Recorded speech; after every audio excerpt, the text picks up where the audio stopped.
Madre mía, el café que os traigo hoy, porque me vais a decir que tenéis muchísimas ganas para viajar. Yo ni te lo cuento, porque me encanta la maleta más que un tonto un pirulo.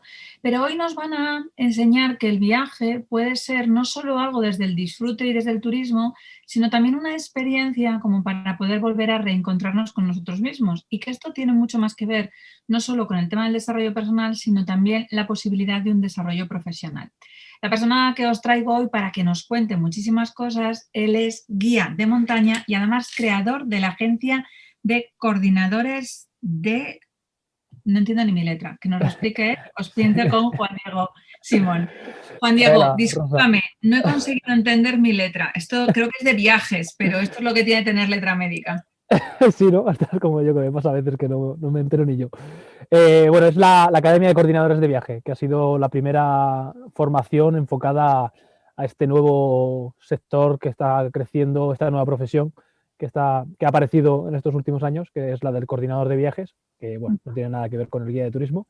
Y dada la demanda y la situación, pues decidí crear esta formación en base a mi experiencia como guía de montaña y a mi experiencia en los viajes, con mis éxitos y mis fracasos. Perfecto, quiero saber todo de eso porque yo me imagino que hay mucha gente que estará diciendo, jo, yo también he tenido éxitos y fracasos, pero quiero que me cuentes un poquito más tarde sobre todo por qué entender cómo empieza todo esto y sobre todo porque me estabas mencionando que tú incluso arrancaste esta idea un poco desde la huida. Yo, exactamente, yo arranqué, o sea, mi profesión como guía de montaña la arranqué desde la huida, desde la necesidad de querer viajar y como que huir de algo, ¿no? Nunca estaba a gusto con, bueno, yo, o sea, mira, para que todos lo veáis, el sitio en el que vivo, que, bueno, imaginaros esto, pasarlo aquí en la pandemia, ¿no? O sea, el gustazo comparado con los que han estado en un piso encerrados. Yo no valoraba todas estas cosas, ¿no? Siempre quería como ir más allá. De hecho, mi viaje de novios era en plan de ¿dónde me puedo ir más lejos? Eh, y me fui a la costa oeste a hacer un viaje express a toda prisa, que la verdad que bueno, pues todo su bueno y todo lo malo. Pero, ¿no? Como esa necesidad incansable de querer alejarme. ¿Qué pasa? Pues que de ahí nace cómo puedo convertir mis ganas de viajar en un trabajo. Y entonces fue cuando me hice guía de montaña, para poder compenetrar las dos cosas, los viajes con mi necesidad de querer viajar. ¿Tú habías tenido algún tipo de estudio previamente? No sé si lo de guía de montaña se aprende solo desde la pasión, desde el ocio. Bueno, claro, es una pasión. Yo de pequeñito ya me iba mucho a la montaña con los colegas y demás, y ya había estado escalando con mi mujer, cuando siendo novios también nos íbamos mucho a la montaña. Y es una profesión, de hecho, que se ha regulado en estos últimos años. Y para, digamos, para guiar grupos por la montaña es obligatorio estar titulado como guía de montaña. Y de ahí que, bueno, pues indagando y buscando cómo podía dedicarme a esto, ¿no? A buscar esta conexión, pues encontré esta formación de guías de montaña y dediqué pues 2 años a formarme como guía de montaña aquí en la región de Murcia, en una escuela que nació aquí, y hicimos prácticas en Benasque, todo invernal, recorridas de nieve, todo guiando grupos, y la verdad que fue un proceso súper chulo, muy cañero, muy exigente la verdad, porque bueno, al fin y al cabo tienes la responsabilidad de llevar a la gente su vida en tus manos, y tienes esa parte de toque un poco militar de exigencia. Pero fue una experiencia muy bonita, muy chula, porque te ponen las pilas y te hace ver bueno, que es una realidad, y ahí está. ¿Y eso es lo que tú deseabas cuando eras pequeño? Cuando te dice la gente y eres pequeño, ¿tú qué quieres ser de mayor? Tú decías, guía de montaña. No, yo quería ser Indiana Jones. Oye, pues se parece un poco, ¿eh? Sí. Era muy de Indiana Jones. Yo me encantaba, yo qué sé, enterrar cosas. De hecho, no sé, muy Jurassic Park, del descubrir, ¿no? El descubrimiento. Era lo que yo llevaba como ahí en la sangre, ¿no? De descubrir tribus perdidas, civilizaciones, todo eso de aventura, ¿no? Y bueno, pues fíjate, pues va un poco de la mano. Y a mí siempre me ha gustado pues todo el tema de la arqueología, la historia y demás, que nunca he estudiado nada de eso, pero gustarme me gustaba, y me dedicaba, pues ya te digo, yo me iba a la montaña, o me encantaba subirme a los árboles, o me encantaba hacer cosas así a mi rollo de intentar, de encontrar los fósiles. A mi padre le gustaba la espeleología también, entonces me traía de vez en cuando piedras ya tú, piedras me traía y yo ya flipaba, decía, hostia, una piedra, una cueva. Y era como, ¡wow! Y sí, sí, yo creo que viene un poco de ahí de todo eso, de esas ganas de descubrir. No, no sé, no tengo muy bien por qué, o sea, no he indagado mucho más, ¿Y ese pero sí. descubrimiento crees que se debía solo a la parte de conocer todo aquello del mundo que todavía no conocemos y es desconocido para nosotros? ¿O la parte de que cuando vas descubriendo un mundo sin darte cuenta te vas descubriendo tú? Sí, yo creo que es esto. Es el hecho de descubrir cosas. Yo me di cuenta, mi primer viaje que hice por mi cuenta, yo tenía 20 años y fue como a contra todo lo que giraba a mi alrededor. Yo tenía siempre ese punto como de ir más allá. Y claro, yo todo mi entorno era, mi primer viaje, bueno, te pongo un contexto, era 2006, en toda la Ujú, época de la inmigración y demás aquí en España. Conozco a un chaval al lado de casa que es chileno y en esos 2 meses nos hacemos muy amigos y cuando viene su madre para llevárselo de vuelta y demás, pues me dice, puedes venir cuando quieras a mi casa, quedarte allí el tiempo que quieras, o sea, como muy, muy hospitalario, ¿no? Entonces, ¿qué ujú. hice? Dije, joder, Y ya ese, yo 20 años, claro, me puse a estudiar, o sea, me puse a trabajar 3 meses, compré un billete de avión, dije, coño, me voy a Sudamérica, pues ¿cuánto me puedo ir de máximo? Venga, pues 3 meses era el visado máximo, 3 meses que me fui para allá. Claro, ujú. yo era como romper un poco con todo, ¿no? Porque además la gente te decía, pero ¿cómo te vas a ir? Que mira la delincuencia que allí secuestran a gente, que allí matan a gente, que allí no sé qué, que allí no sé... Uf, una ida de olla, a mí me reventaba la cabeza. Y no hacía nada más que escuchar cosas negativas. Y luego llegué allí y fue como en plan de, estáis gilipollas. O sea, pero si no tenéis ni puñetera idea. O sea, yo lo pasé, que te cagas. Y de hecho, fíjate que me alojé durante una temporada en su casa. O sea, yo estuve en varias casas suyas de su familia, además, casa de verano, casa de no sé qué, porque además tenían el padre político y eran bastante pudientes dentro de cómo está. Pero ellos vivían en un pueblo, en un barrio, o a las afueras de Santiago de Chile, en un sitio que se llama Puente Alto. Y los locales lo llaman Puente Asalto. Ujú. O sea, ya te puedes imaginar lo que podía ocurrir allí, ¿no? O sea, Ujú. yo la gente decía, me preguntaba, me decía en español, tal, ¿y dónde estás viviendo? Y yo, en Puente Alto, y decían, Puente Alto, pero ¿cómo estás ahí metido? No sé qué. O sea, allí nada más que hay flighted, que son gente que va robando. Y yo, pues no sé, llevo aquí ya un mes y sin Todavía ningún no problema, tocaba ¿eh? nada. Nada, cero problemas. Y ya ves, yo era un pintas, yo llevaba mis rastas largas por el culo, en plan súper hippie, rastafari, y nada, cero problemas. Creo que fue 3 días antes intentaron, bueno, se me tiraron encima unos nazis, Ujú. eh, fue el único problema que he tenido estando allí. Entonces, claro, eso ya rompió como ese patrón de decir, hostia, fíjate, todo lo que dice la gente, todos los miedos que tiene la gente, esto realmente no es real, ¿no? Y yo ahí ya estaba, pues, bueno, yo hacía deportes extremos, BMX en mi caso, y venía mucho de romper miedos, ¿no? Porque es un deporte que da saltos, haces acrobacias, volteretas para atrás, volteretas para adelante, y claro, tienes que romper con todo ese patrón y aprender pues todo esto que después he aprendido, que son técnicas que se usan, como la visualización, el PNL y demás, que yo ya me lo aplicaba a mí mismo, era en plan de, venga, visualiza que lo vas a hacer bien, que vas a caer, eres bueno, sabes hacerlo, hacer giro así, no sé qué, yo eso me lo repetí a mí y claro, a mí me ha funcionado, me ha servido genial. Y luego fue como todo esto, me lo fui llevando a enseñar a chavales a hacer BMX, luego a los viajes, a la escalada, ¿no? Entonces cada vez que pasa gente por mí, pues le hacía esto. Luego descubrí todo lo que es el coaching y ya dije, anda, amigo, esto sí, esto tiene nombre y todo. Anda. Y claro, entonces me empecé a llevar pues todo esto a los viajes. Y para mí fue como un cambio, ¿no? Fue como, hostia, mm, fíjate el crecimiento que he vivido viajando en 3 meses. Si esto lo haces de manera constante, el crecimiento es brutal. Ujú. Si esto lo hace un chaval, su crecimiento es increíble. Si esto lo llevamos, yo es que yo lo sé por gente, yo vivo en Murcia y aquí Ujú. tengo amigos cercanos o gente muy conocida que es muy cerrada de mollera, que no se abre a más, a veces racistas hasta con los propios españoles, que es como en plan de, tío, sal más de viaje y abre tu mente, conoce otras culturas, que no todo el mundo es así. ¿Por qué crees que a la gente le cuesta? Porque esa sensación que tú estabas contando de Chile, yo viajo mucho también cada vez que se puede. De hecho, estoy deseando que nos digan apertura de fronteras y entonces luego vamos, pero me da igual que sea por España, por Europa. La verdad es que me encanta viajar y el otro día he echado un vistazo con mis hijos y mi pequeñín de 5 años ya conoce 11 países, ¿no? Qué Entonces, bueno. para él es como, bueno, ellos van buscando más los gofres y los helados para distinguir que son iguales o no, ¿eh? Entonces, creo que he probado helados y gofres en 11 países distintos ya con él. Pero Cuando yo me fui a Argentina, que me fui un poco a la locura de salir de una guardia al hospital, dije, jo, tengo tantas ganas de conocer Argentina que mira, se lo voy a regalar a mi marido, voy a coger los billetes. Había una chica allí enfermera que era argentina y me estuvo diciendo, deberías ir aquí, aquí, pero puedes hacerlo por tu cuenta. Y lo hice por mi cuenta y cuando lo conté, bueno, todo el mundo, como tú, ¿eh? Estáis locos, pero ¿cómo vais a ir con todo lo que habéis visto? No sé qué y tal. Bueno, me pusieron la cabeza a mil. Y cuando llegué allí me pasó un poco lo que a ti, que tampoco yo he notado más inseguridad en Madrid, yendo por el metro, que lo que yo viví en Argentina.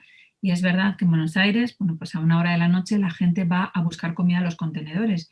Y eso no es tanto desde el riesgo, sino desde el impacto de imagen que te provoca que haya gente que tenga que salir a buscar comida en el contenedor, ¿no? A mí eso me parece que impactó muchísimo y me permitió, pues sobre todo, darme cuenta mucho más de lo que yo vivía en mi vida real y dar agradecimiento, ¿no? Como tú decías.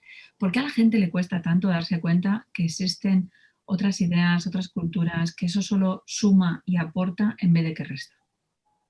Pues yo creo porque la gente transmite o siente a través del miedo y es lo que nos hace al final, pues, el hecho de no querer explorar, ¿no? Porque al final si tienes miedo, pues te quedas en tu zona de confort y no exploras, ¿no? Entonces tu zona segura, que es la que conoces, que a lo mejor puede ser una mierda, hablando claro, porque yo he visto, se ven situaciones, incluso aquí en España, lo que tú dices, en Madrid.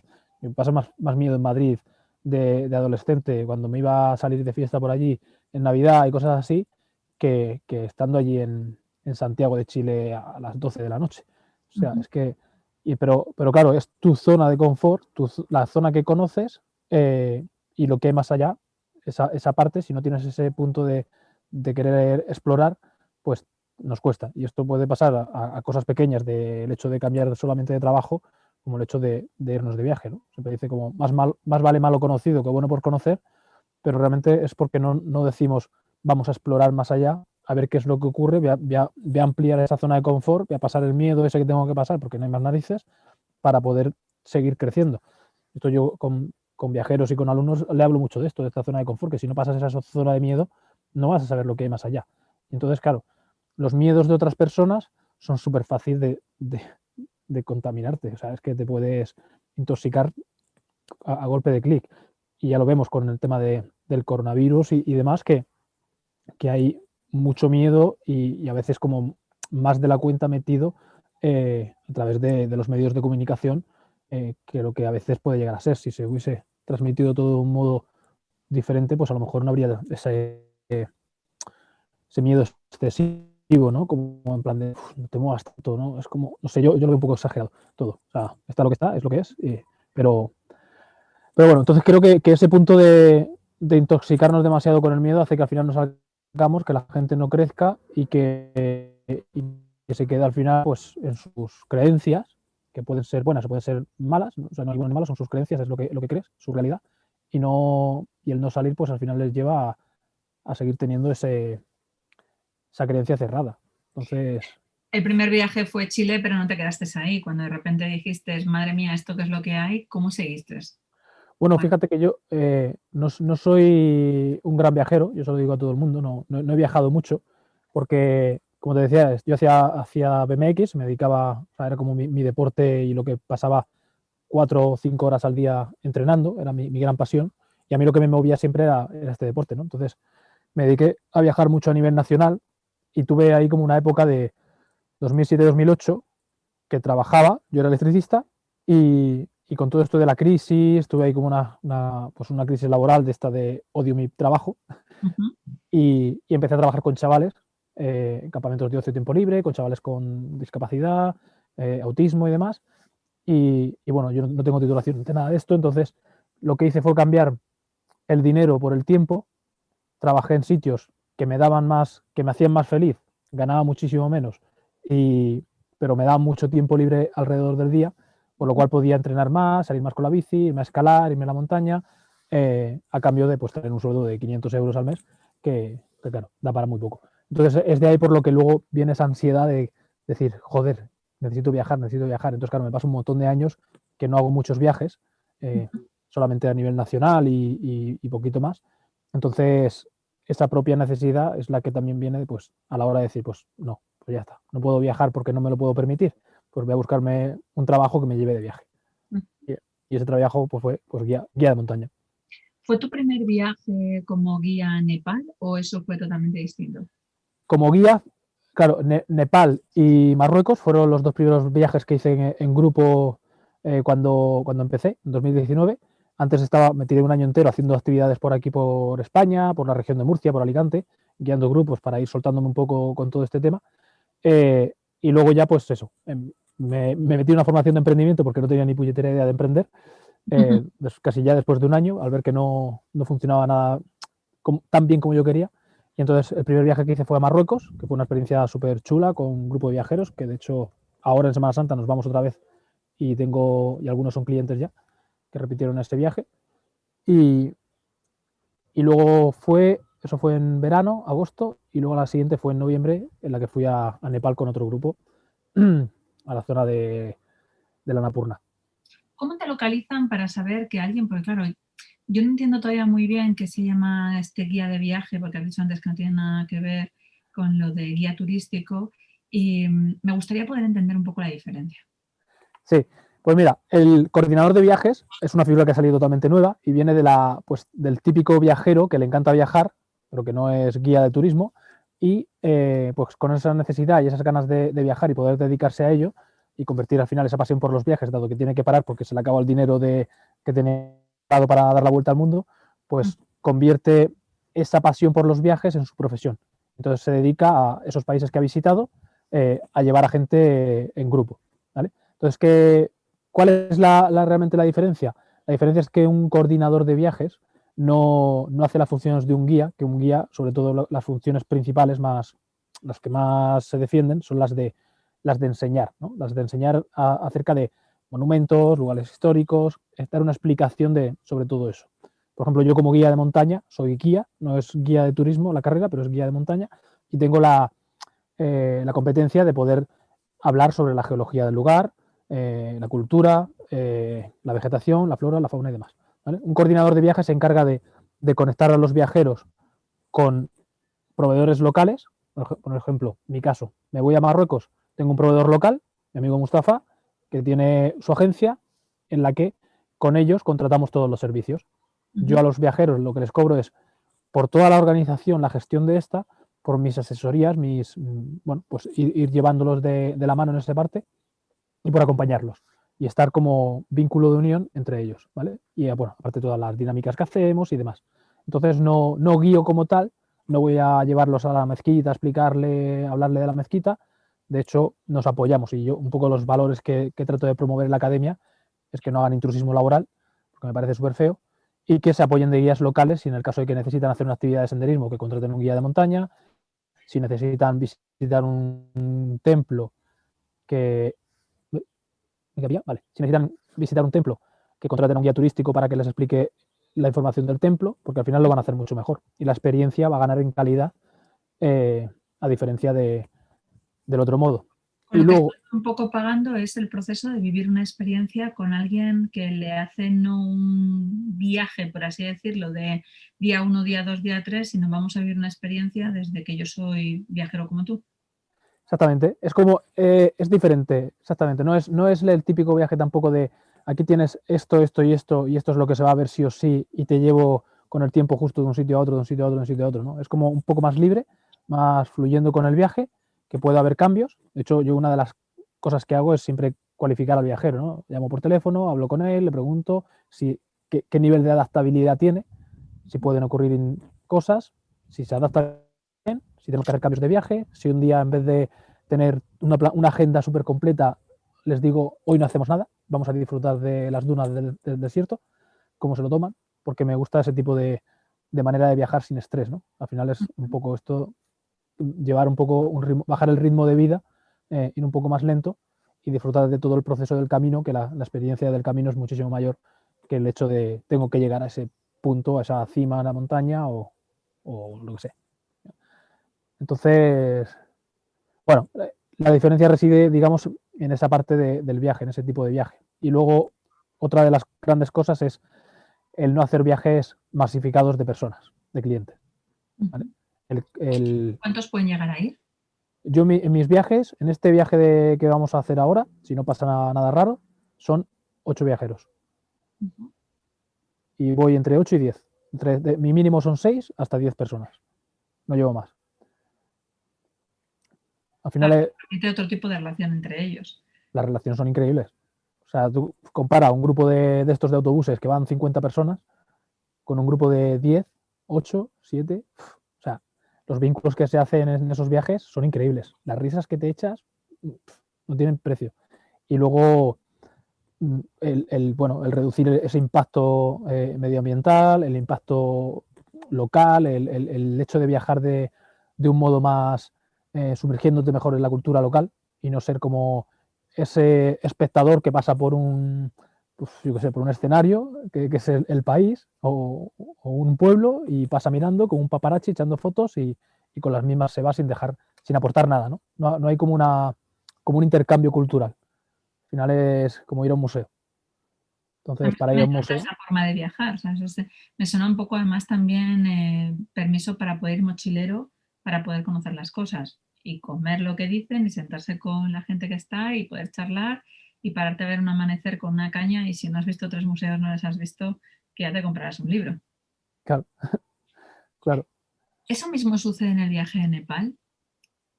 Cuando digo Ne- porque Nepal parece como, buf, ese sitio como lejano, ¿no? Desde fuera, que dicen que tiene maravillas visibles, pero parece que tienes que tener cierta forma física, preparación y demás para poder irte para allá. sí, estas son las principales objeciones que ponen los viajeros cuando se apuntan a un viaje de estos, ¿no? De hecho, el proceso que yo hago siempre es que se apunten a un formulario, entonces hablo por teléfono con ellos y esa es como la mayor objeción, ¿no? Es que en plan de no estoy lo suficientemente en forma, lo ven como inalcanzable, pero realmente, fíjate, en el viaje aquel que hice, busqué una ruta alternativa a las tradicionales, donde bueno, una ruta bastante nueva, que está abierta desde 2012 y pasa por al lado de Annapurna, que es uno de los sitios clave, al igual que el campo base Everest, pues campo base Annapurna son como los dos Ujú. enclaves de allí de Nepal. Es como irte a Barcelona, Madrid, aquí España. eh, entonces, claro, ¿qué hice? Hacer una ruta alternativa de menos días además, que son, creo que son 6 días caminando, y en la que con un mínimo de entrenamiento, por ejemplo, llevé a una chica, María José, llevaba 12 años sin hacer deporte, la chica con sobrepeso, dolor articular, mala alimentación, y lo que hicimos fue pues, planificar un entrenamiento a 4 meses, en la que además estuvieron con unos amigos con todo el tema de la nutrición, iba a un gimnasio a entrenar en base a la musculatura y todo lo que tenía que hacer. Bueno, perdió peso, le cambió la mentalidad, se vino al viaje y lo vivió de manera increíble. O sea, fue brutal. Y llegamos a 4.000 y pico metros de altura a un mirador súper chulo que nos dejaba unas vistas realmente alucinantes. Ujú. ¿Qué quiero decir con eso? Que realmente se puede. No hace falta irte al medio del Himalaya, a lo más alto, a caminar allí a 5.000 o 6.000 metros de altura. Tienes sitios increíbles. Y luego la conexión con la cultura es brutal, porque era un poco la parte de los valores que quería transmitir, de ir parando sitio por sitio, entablar conversación con las personas. No sé, en uno de los últimos días de viaje, el penúltimo día, llegamos a un pueblecito, ya lo que es a la bajada, y allí esa noche pues teníamos como contratado, o avisamos a unas chicas de allí, del pueblo, que hacen danzas tradicionales, entonces montamos una fiesta con varios nepalíes y hicimos ahí pues una fiesta con danzas tradicionales, estuvimos bailando, estuvieron cantando, fue una auténtica pasada. O sea, ahí todos descojonados, pasándolo súper bien y bueno, pues una integración muchísimo más cercana con lo que es con la cultura. Entiendo que esto la pareja tiene que gustarle también mucho la idea y acompañarte o asumir que este es tu trabajo y que X semanas al año desapareces a disfrutar de tu pasión y llevarte un grupo de gente. Claro, ella aceptó o entendió bueno, que yo quería viajar y que me tocaba pues irme por ahí. De hecho, ese mes, cuando hice ese viaje, me fui un mes. Me tiré 30 días allí porque yo necesitaba, o sea, Nepal era como para mí ese destino al que quería ir, que no había ido y que aproveché y entonces me quedé después 15 días más. Ella, claro, lo entiende porque además sabe que mi felicidad en cierta manera depende también de estas escapadas y este momento de estar conmigo, ¿no? Y de hecho era como una parte del viaje que yo quería hacer en solitario, estar por ahí por Nepal, por las montañas solo y encontrarme a mí mismo. y fue así. Me encontré muchísimo y llegué aquí con un cambio de mente completamente diferente. Me ocurrieron ciertas cosas con algunos viajeros también, cosas bastante desagradables y malas y de ataques y bueno, y tuve que devolver dinero y demás, pero me llevaron a aprender muchísimo, muchísimo sobre esas personas. Los tomé como mis mentores.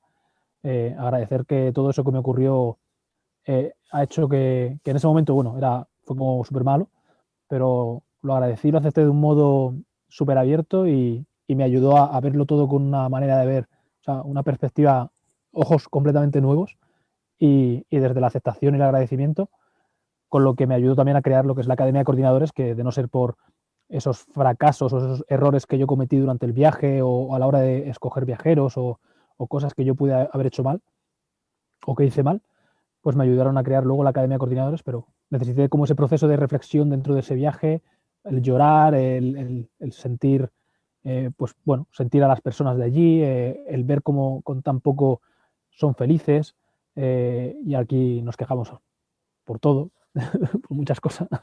Y, joder, a mí el simple hecho de tener una carretera asfaltada, cuando yo llegué dije, madre mía, qué regalo, qué Sí, regalo. conozco un fisio que se fue para allá y que estuvo 3 meses en Nepal y él decía, hostia, lo primero que he hecho ha sido darme una ducha de agua caliente en casa, porque no os lo podéis creer, pero me he duchado con agua fría en medio de la calle, el suelo había barro, porque él estaba en una zona en la que estaban trabajando con niños con discapacidades muy importantes, que ahí como que había una parte de abandono, entonces él iba a una parte para poder trabajar la parte de fisio y enseñar a otros y me decía, una ducha de agua caliente. De hecho, es que he alucinado tanto que podía sentir que era la persona más rica del mundo simplemente con una ducha, ¿no? Y claro, tuvo que irse hasta Claro. allí para verlo.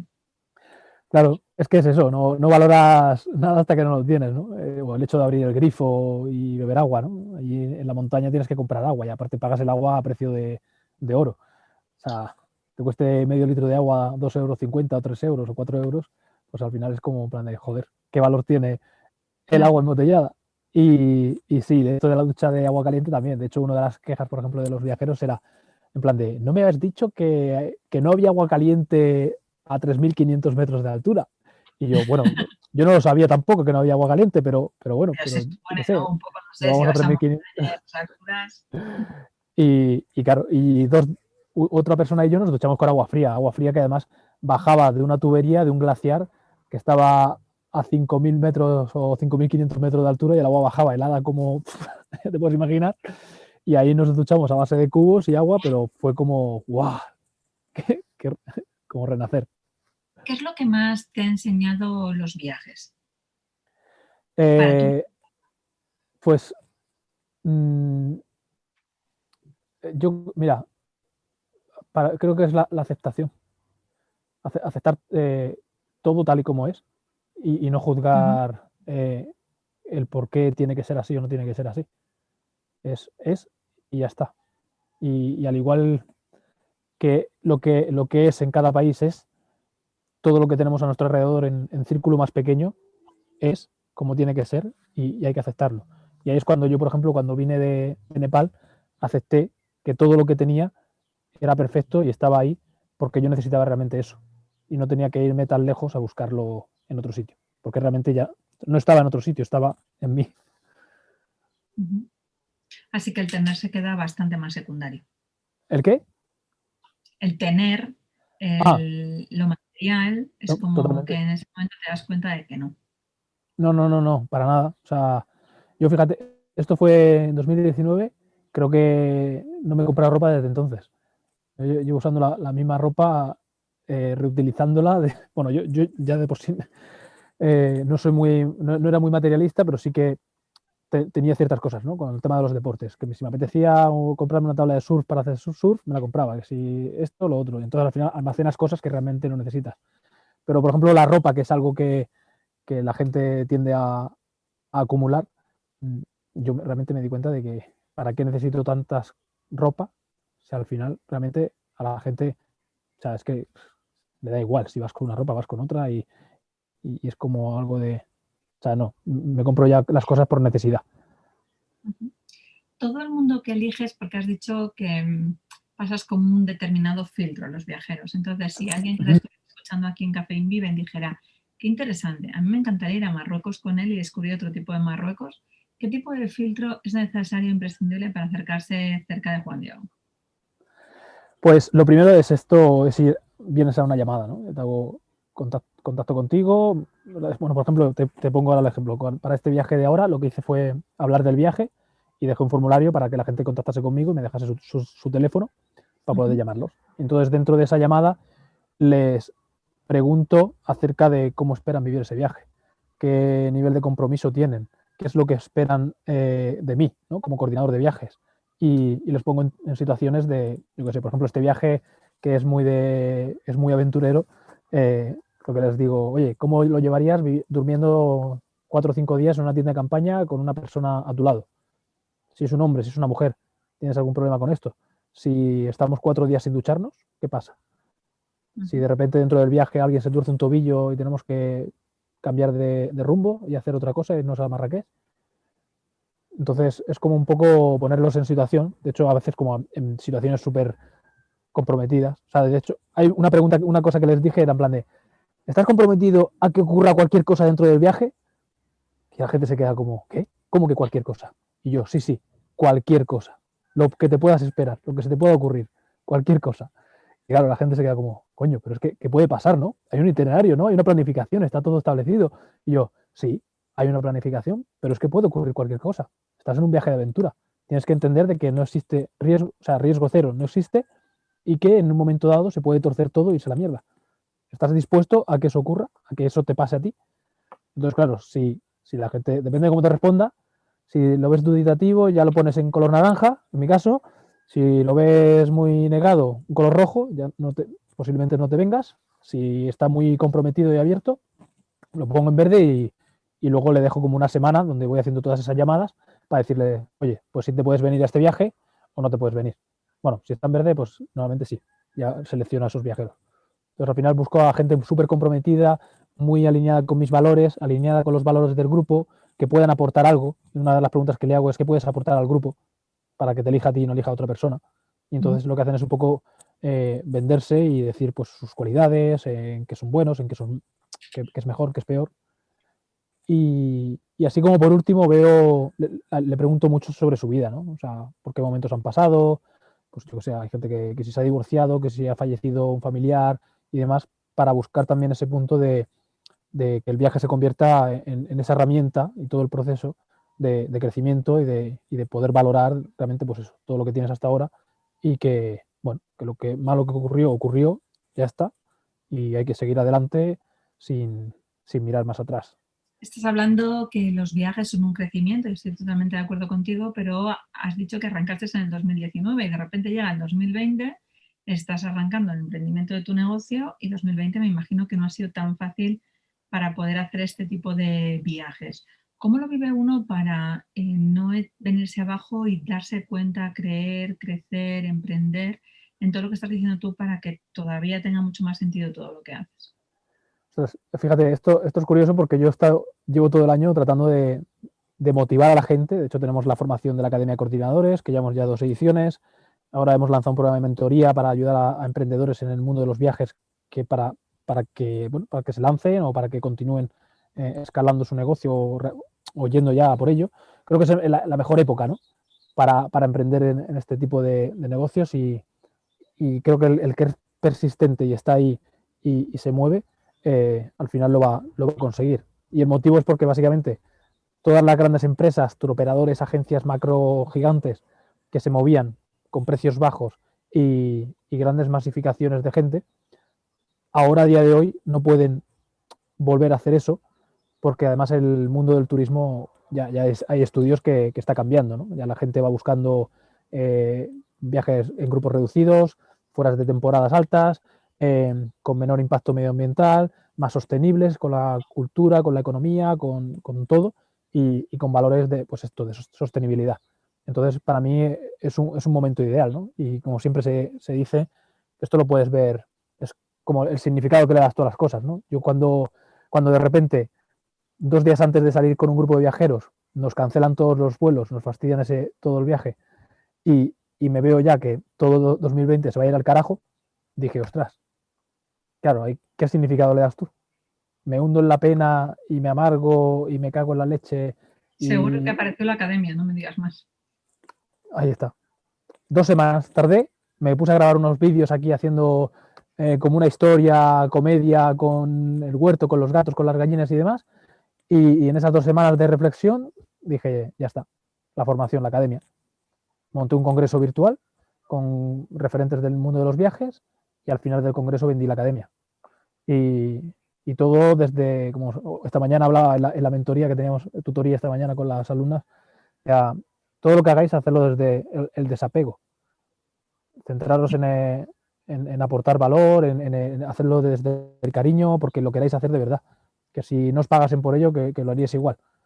¿Vale? No tengáis ese apego a ese objetivo final que será facturar o será tener X clientes, porque si no es que no vas a obtener los resultados ni ¿cómo lo diría?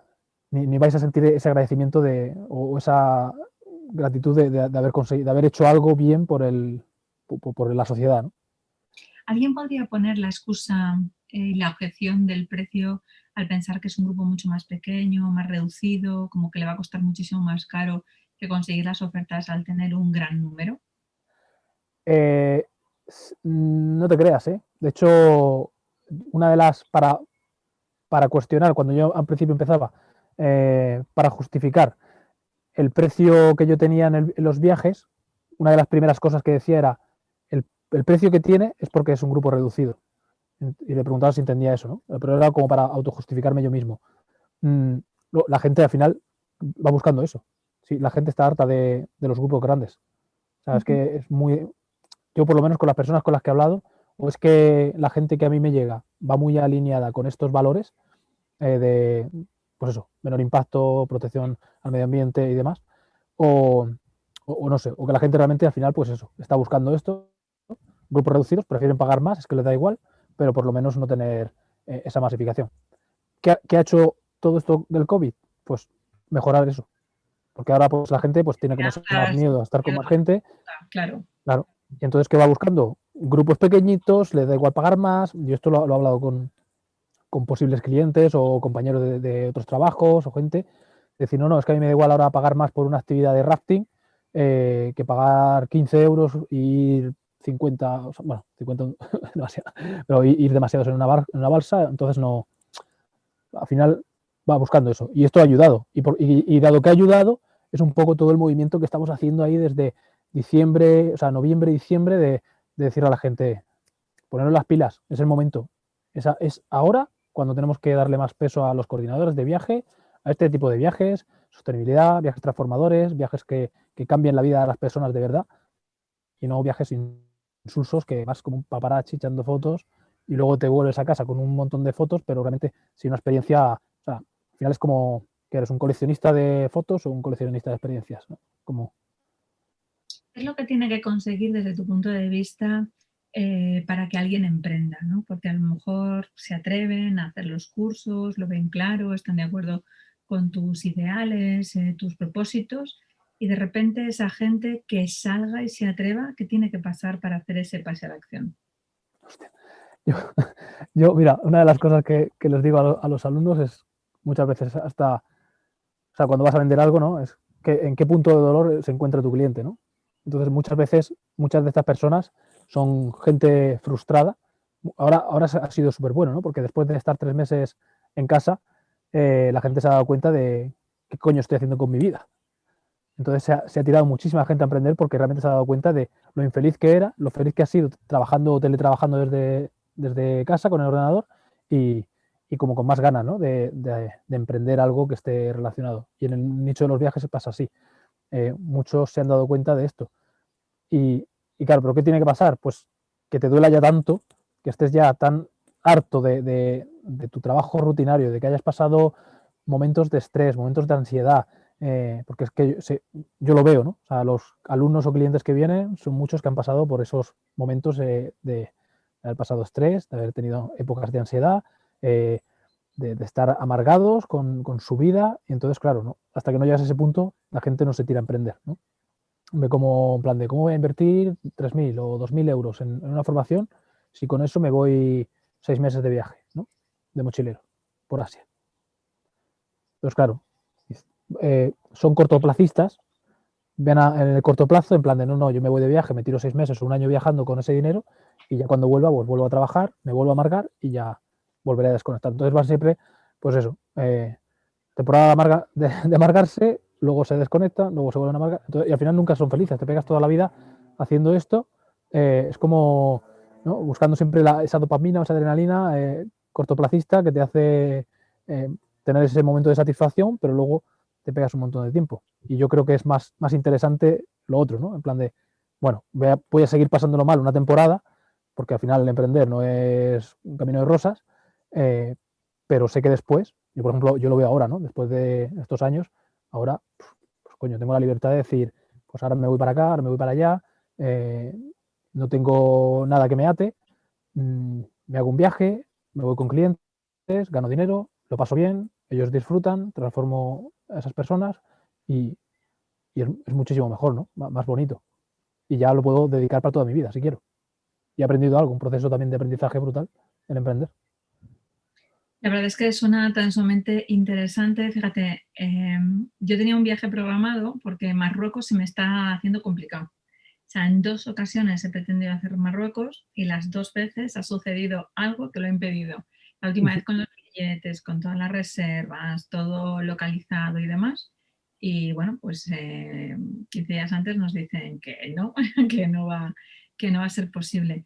Y a mí es que me gusta mucho esa forma de viajar, sobre todo en ese pensamiento que tienes. Ahora es un poco más complicado porque al tener 3 niños, Ya. pues te enseño a que tienen que ir con lo mínimo y lo indispensable, ¿no? Entonces se puede coger un coche y, yo que sé, hace 2 años hicimos 8.000 kilómetros en coche y Wow. atravesamos toda Europa.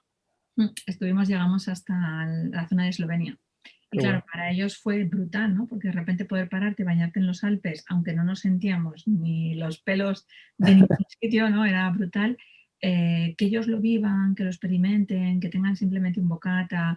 Yo creo que esa parte es la que más ayuda. Y fíjate, yo no voy nunca a hoteles cuando voy con ellos, porque voy en intercambio de casas o en procesos de Airbnb para poder vivir con la gente, sobre todo que pueda conseguir apreciar. Y recuerdo que en Italia, en el norte de Italia, nosotros, bueno, no sabíamos, no habíamos parado a pensar que los lunes allí todo está cerrado. Entonces, cuando llegamos a un sitio no teníamos nada de comida, los restaurantes cerrados, Wow. supermercados, era como, hostia, tres niños, ¿no? Tú puedes hacer un día de ayuno, ¿no? Pero ¿qué hacemos con los niños? Y el señor se movió por todos los sitios, no hay gasolineras para poder echar comida, bueno, no, un lío. Y nos dijeron ellos, mira, nosotros no tenemos más que espaguetis a la carbonara, pero será un placer invitaros. Buah, un exquisitez. Claro, que alguien de allí hablando un inglés chapurreando entre todas partes y que los niños pudieran vivir con su perro, o sea, bueno, fue una pasada. Y me encanta saber que hay gente como tú, yo aún no estoy preparada para Nepal, algún día sí, y entonces me toparé contigo con alguien por el estilo porque me parece fascinante. Estoy andando, ¿eh? Estamos en 10.000 pasos todos los días, tenemos un reto ahí de unos cuantos que estamos haciendo ese proceso de locuras. Y uff, quita, hoy llevo ya 10 kilómetros, ya he pasado el récord y estoy que hasta las pestañas tienen agujetas hoy. Algún día me imagino que podremos. Juan Diego, ha sido un fantástico placer, sobre todo ver que hay gente que está buscando nuevas opciones, nuevas ideas, nuevas profesiones. Me he acordado muchísimo de oír que dentro de 5 años el 80% de las profesiones no existen, todavía se están por crear, y tú acabas de hablarnos de 2 opciones totalmente diferentes, desde el conseguir formar a otros como llevárteles en ese proceso de coordinador de viajes, y me encanta que haya cosas nuevas y sobre todo, bueno, pues nuevas perspectivas para poder verlo. Así que solo puedo darte las gracias de haber estado A con ti. nosotros en este café. Muchas gracias, Rosa, por invitarme. Ha sido súper guay poder contarte y bueno, que la gente conozca también esto. Bueno, chicos, pues ya lo sabéis, Juan Diego Simón, le podéis encontrar en las redes, que así es como le encontré yo. Nos encontramos de casualidad, le escuché hablar en Clubhouse, ya sabéis que soy muy curiosa y esto es lo que lleva, la curiosidad. Apúntate y plantéate que a veces los viajes pueden ser una huida, pero muchas veces pueden ser un momento para que puedas encontrarte. Te recuerdo que puedes encontrarnos en invien.com y en rosamontana.com, así que para lo que necesites estaremos aquí en un siguiente café contigo.